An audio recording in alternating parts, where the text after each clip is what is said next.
श्रीमन्नूतनरङ्गनाथत्राडब्दात्मविद्यालयम् श्रीमन्नूतनलक्ष्मणहरित्रार्थं प्राप्त तुर्याश्रमम् श्रीभासेन्द्रकटाक्षतन्त्रसुधा लक्ष्यात्मयोगाङ्क्षितम् श्रीमन्नूतनवागदीशयमिनं भक्त्याश्रयामो गुरुम् नव्यवागीश योगीन्द्रहयास्य बलसेविनम् ब्रह्मतन्त्रस्वतन्त्रार्यं भजामः स्वात्मसम्पदम् यस्य वाग्वृद्धिपर्यन्ता यतिराज सरस्वती तस्मै वेदान्तगुरवे भूयो भूयो नमो नमः। विशुद्ध विज्ञान घनस्वरूपं विज्ञान विश्रारण बद्धदीक्षं दयानिधिं देहभृतां शरण्यं देवं हयग्रीवमहं प्रपद्ये। सभायै नमः।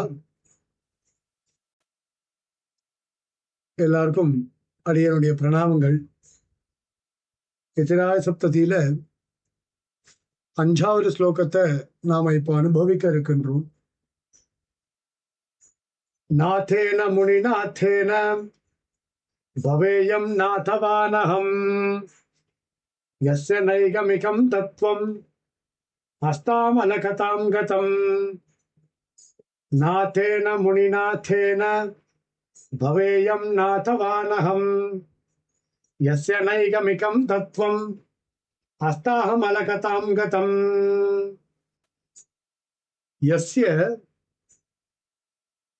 எந்த ஒரு நாதமுனிகளுக்கு நைகமிகம் தத்துவம் வேத பிரதிபாத்தியமான தத்துவமானது அஸ்தாமல கதாம் கதம் உள்ளங்கை வெள்ளிக்கணி போல ஆனதோ தேன நாதேன முனினா அந்த நாதமுனியினாலே அகம் நாதவான் பவேயம் அடியேன் நாதனை உடையவனாக ஆகின்றேன் அப்படின்னு இந்த இடத்துல சுவாமி தேசிகன் பிரதிபதார்த்தத்தை சாதிக்கின்றான். இந்த ஸ்லோகத்துல ஒரு அழகான சொல் விளையாட்டு இருக்கு. நாதேன முனினா தேன, நாதேன முனி நாதேன ரெண்டு விதமா எடுத்துக்கலாம். நாதேன முனினா தேன முனிகளுக்குள் நாதன் அவரால், நாதேன முனிநாதேன அந்த நாதனாகிற முனியினாலே அப்படின்னு இரண்டு விதமாக இந்த இடத்துல அர்த்தம் சொல்லப்படுகின்றது. நாதமுனியினுடைய பெருமைகளை விளக்கும் பொழுது சென்ற ஸ்லோகத்தின் மூலமாக நம்மாழ்வாருடைய பெருமையை ரொம்ப அழகா சாதித்தார் சுவாமி தேசிகன்.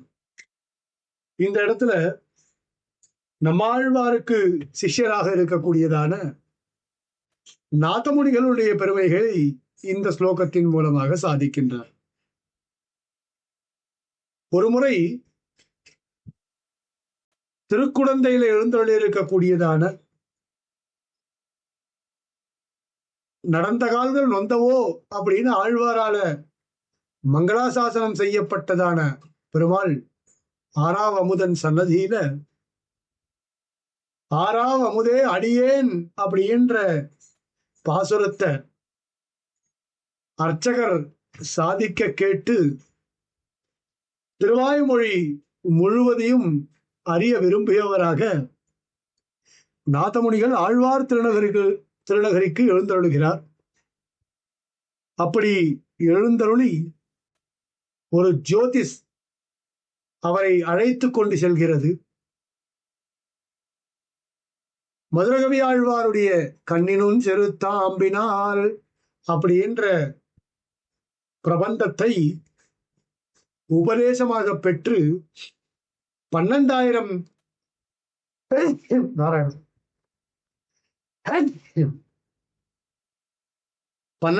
தடவை அதை ஜபித்து யோகத்தின் மூலமாக நித்தியசூரியாக இருக்கக்கூடியதான நம்மாழ்வாரை சாட்சாத்கரித்து அவரையே ஆச்சாரியனாக வரித்தவர் நம்முடைய நாதமுனிகள். அவரிடத்துல நடைமுறையில வழக்கத்துல மறைந்ததாக இருக்கக்கூடியதான திருவாய்மொழியையும் மற்ற பிரபந்தங்களையும் சம்பிரதாய ரகசியங்களையும் பிரம்மசூத்திரத்தினுடைய அர்த்தங்களையும் உபதேசமாக பெற்றவர் நாதமுனிகள். இந்த 4000 திவ்ய பிரபந்தங்கள் எல்லாத்தையுமே தன்னுடைய மருமான்களாக இருக்கக்கூடிய கீழையகத்தாழ்வான் என்கின்ற ஸ்ரீகிருஷ்ணனுக்கும் மேலையகத்தாழ்வான் என்கின்ற ஸ்ரீவர்தனுக்கும் தாளத்தோட இன்னிசையில் கற்பித்தவர் நம்முடைய நாதமுனிகள். காலம் வளம் புரிய நனர் காதல் அடியவர்க்கு தாளம் வழங்கி இன்னிசை தந்த வள்ளல். சுவாமி தேசிகனே ரொம்ப அழகா சொல்றார் நாதமுனிகளுடைய பெருமைகள். இந்த நாதமுனியின் மூலமாகத்தான் சம்பிரதாயத்தினுடைய ரகசியங்களும் பிரம்மசூத்திராதிகளும் பிரபந்தங்களும் நமக்கு கிடைச்சது. அதனாலதான் ஆச்சாரிய ஸ்தானத்துல முதல்ல இருக்கார் இவர். லக்ஷ்மிநாத சமாரம்பாம் அப்படின்னு சொன்னாலும் கூட நம்மாழ்வார், அதாவது பூலோகத்திற்கும் ஸ்ரீவைகுண்டத்திற்கும் ஒரு இணைப்பை ஏற்படுத்தியவர் அப்படின்னால் சுவாமி நாதமுனிகள் தான். நம்முடைய வைஷ்ணவ சம்பிரதாயமானது தீபோத்பன்ன தீபம் அப்படின்னு சொல்லுவா. தீபத்தின் மூலமாக உற்பத்தமான ஒரு தீபம் ஒளியில் தோன்றிய ஒளி போல பிரகாசிக்க தொடங்கியது நாதமுனியின் மூலமாக. இவருக்கு 8 சிஷ்யர்கள் இருக்கிறார்கள். இதை ரகசியத்திரை சாரத்தினுடைய ஆரம்பத்துல குரு பரம்பராசாரத்துல மிக அழகாக சுவாமி தேசிகன் சாதித்திருக்கிறார். இவர் நியாய தத்துவம் அப்படின்ற ஒரு யோக ரகசியத்தையும் அருளி செய்திருக்கிறார். ஏறக்குறைய 340 ஆண்டுகள் லீலா விபூதியிலே எழுந்தருளி இருந்தார் அப்படின்னு சரித்திரம் சொல்லப்படுறது. நம்மாழ்வாருக்கு சீடர் நாதமுனிகள். இவருடைய திருநாமம் ஸ்ரீரங்கநாதன் அப்படின்னு திருநாமம். இப்போ இந்த ஸ்லோகமே பார்த்தால் நாத்தேன முனி நாத்தேன அப்படின்னு இருக்கு. இப்போ பெயரினுடைய ஒரு பாதியை சொல்லி அழைப்பது என்பது லோகத்தில் இருக்கக்கூடியதான ஒரு வழக்கம். இப்போ எப்படி வேணாலும் இதை பொருள் கொள்ளலாம் அப்படின்றா போல சுவாமி தேசிகன் இந்த ஸ்லோகத்தை அமைத்திருப்பது மிகச் சிறப்பான ஒரு விஷயம். அதனாலதான் இங்க பெயரை சொல்லும் பொழுது பாதியை சொன்னாலும் முழுவதும் சொன்னதாக ஆகும் அப்படின்னு ஒரு தமிழ்ல ஒரு வழக்கம் இருக்கு. அந்த நீதியின் அடிப்படையில இவர் ஸ்ரீரங்கநாதனாக இருக்கக்கூடியவரை நாதன் அப்படின்னு அழைக்கிறார். இவர் யோகத்தினால நம்மாழ்வாரிடத்துல பக்தி பண்ணி வேதத்துல சொல்லப்பட்டதாக இருக்கக்கூடிய பரபிரம்மத்தினுடைய சொரூபத்தை, எம்பெருமான் ஸ்ரீமன் நாராயணனுடைய சொரூபம், திவ்யமங்கல விக்கிரகம், திருக்கல்யாண குணங்கள், ஐஸ்வர்யம், உபய விபூதிகள், உபய லிங்கங்கள், இதெல்லாவற்றையும் பிரமாணங்களோட ஆழ்வாரால உபதேசிக்கப்பட்டவராக, நன்கு அறிந்தவராக, இந்த லோகத்திலே பிரசவாச்சாரியனாக, அதாவது எம்பெருமான், பிராட்டி, விஸ்வக்சேனர், நம்மாழ்வார் இவர்களுக்கு பிறகு ஆச்சாரியனாக எழுந்தருளி இருந்தார். தத்துவஹித புருஷார்த்தங்களை உள்ளங்கை நெல்லிக்கனி போல அறிந்தவர். இவர் பகவத் தியானம் பண்ணும் பொழுது யோகிகளுக்குள்ள உத்கிருஷ்டமானவராக திகழ்ந்தார். அதனாலதான் தன்னுடைய மருமான்கள் மூலமாக, மருமகன்கள், சில இடங்கள்ல மருமகன்கள்னு இருக்கு, சில இடங்கள்ல மருமான்கள்னு இருக்கு. அப்படி தன்னுடைய மருமகன்கள் மூலமாக லோகத்துல இதற்கு பிறகு வரக்கூடிய சந்ததிகள் எல்லோரும் பகவத் விஷயத்தை நன்றாக அனுபவிக்கும்படியாக இருக்க வேண்டும் என்பதற்காக தாளத்திலே இன்னிசை தந்த வள்ளல் அப்படின்னு சொல்லப்படுறது. இவருடைய சரித்திரமே ரொம்ப அழகா இருக்கும். ஒரு அரசவையில தாளத்தின் மூலமாக இன்னிசை தந்த வள்ளலாக இருக்கிறார் என்ற ஒரு சரித்திரம் இவருடைய குரு பரம்பராசாரத்தில் சொல்லப்படுறது.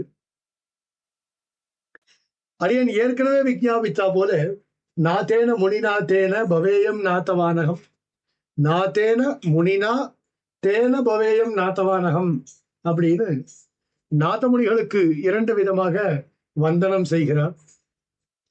முதல் பிரகாரம் நாத்தேன அப்படின்னு இருக்கு. நாத்தேன முனி நாத்தேன, ரங்கநாதன் அப்படின்ற முழு பெயர், அதை சுருக்கமாக நாதன் அப்படின்னு சொல்லக்கூடிய ஒரு மரபு எல்லா காலத்திலயுமே இருக்கு. எப்படி இந்த காலத்துல இருக்கோ அது மாதிரி ஸ்ரீகாந்த எல்லாரும் எப்படி ஸ்ரீ அப்படின்னு கூப்பிடுறாளோ அது மாதிரி எல்லாத்துலயும் இருக்கு. எல்லா இடங்களிலும் அந்த மாதிரியான ஒரு வழக்கம் எல்லா சமயங்கள்லயும் இருக்கு. சத்யபாமா அப்படின்றத பாமான்னு கூப்பிடுற வழக்கம் இருக்கு. பெருமாள் பேரை தான் வைக்கணும், அது ஒரு மரபு. அதனாலதான் இவருடைய திருநாமம் ரங்கநாதன். அதை சுருக்கி இந்த இடத்துல நாத்தேன அப்படின்றார். அவர் யாரு அப்படின்னால் முனிவர்களுக்கெல்லாம் தலைவராக இருக்கக்கூடியவர். முனினாம் நாத்தகா தேன, அதாவது முனி சிரேஷ்டனாலே அப்படின்னு சொல்லப்படுறது. நாத்தேன முனினா, நாதமுனியினாலே தேன அப்படின்றது ஒரு விசேஷம். அந்த நாத்தே முனியினாலே அப்படின்னு சொல்லப்பட்டது. பவேயன் நாதவானகம் அப்படின்னு இருக்கு. அப்படின்னா அவர் இருக்கிற காரணத்தினாலேயே நான் நாதனை உடையவனாக ஆகின்றேன் அப்படின்னு சொல்றாரு இந்த இடத்துல. அதாவது அவருக்கு தொண்டன் அப்படின்றது காட்டப்படுறது. பக்தன், சேவகன், தாசன் இதெல்லாம் சொல்றாரு. நாதமுனிகள் இருக்கிறபடினால எனக்கு ஒரு நாதன் இருக்கின்றான், அப்படிப்பட்ட நாதனை போற்றி பணிகின்றேன் அப்படின்னு முதல்ல ஒரு அர்த்தம் சொல்றாரு. இரண்டாவதுல இப்போ வேதத்தினால சொல்லப்படக்கூடியதான தத்துவஹித புருஷார்த்தங்கள் இதெல்லாவற்றையும் சூக்ஷ்மமாக நன்கு அறிந்தவர், தன்னுடைய உள்ளங்கை நெல்லிக்கனி போல கொண்டவர் அப்படின்னு சொல்லப்படுறது. நைகமிகம் தத்துவம் வேதத்தில் சொல்லப்பட்டதாக இருக்கக்கூடிய பகவத் தத்துவம், எல்லா தத்துவத்தையும் பூர்ணமாக அறிந்தவர் நாதமுனிகள். அஸ்தாமல கதாம் அப்படின்னு சொன்னார். எல்லா விதமான விஷயங்களையும் உள்ளங்கை நெல்லிக்கனி போல வைத்துக் கொண்டவர். சுபாம் நிமித்தானி சுபானி பேஜிரே அப்படின்னு சொல்லப்படுறது. ராமாயணத்துல சுந்தரகாண்டத்துல ஹனுமான் அந்த சீதை இருக்கக்கூடிய இடத்திற்கு சென்ற உடனேயே சுப சகுனங்கள்லாம் பிராட்டிக்கு தோன்றியது அப்படின்னு சொல்றார். அது மாதிரி நாதமுனிகள் இந்த லோகத்திலே அவதரித்து இப்படிப்பட்ட தத்துவஹித புருஷார்த்தங்களை ஆழ்வாரிடத்திலே உபதேசமாக பெற்று நம்ம எல்லோரையும் உஜ்ஜீவிப்பதற்காகவே லீலா விபூதியிலே ஏறக்குறைய 340 ஆண்டுகள் இருந்தார் அப்படின்னால் எழுந்தருளி இருந்தார். அப்படிப்பட்ட நாதமுனிகளுக்கு அறிவை போட்டவன் யாரு? அடியேன் அப்படின்னு சொல்றார். அகம் தா சர்வபாபேபியா மோக்ஷயிஷ்யாமி அப்படின்னு சொன்னார் பெருமாள். அங்க அகம் அப்படின்னு நான் இருக்கிறேன். அது மாதிரி நாதமுனிகள் நான் இருக்கிறேன். லுப்தமாயிருந்த 4000 பாசுரங்கள் ஆழ்வாரிடத்திலிருந்து பெற்று நம்ம எல்லோரையும் பகவத் விஷயத்திலே மூழ்கடிக்க செய்த காரணத்தினால இவர் எனக்கு நாதன் அப்படின்னு இந்த ஸ்லோகத்துல ஆழ்வாருக்கு பின்னாடி இருந்த இருண்ட காலத்தை போக்கடித்தவர் நம்முடைய நாதமுனிகள் என்ற அடிப்படையில நாதமுனிகளை ஸ்தோத்திரம் என்றார் இந்த இடத்துல. கவிதார்க்கிக சிம்மாய கல்யாண குணசாலினே ஸ்ரீமதே வெங்கடேஷாய வேதாந்த குரவே நமஹ.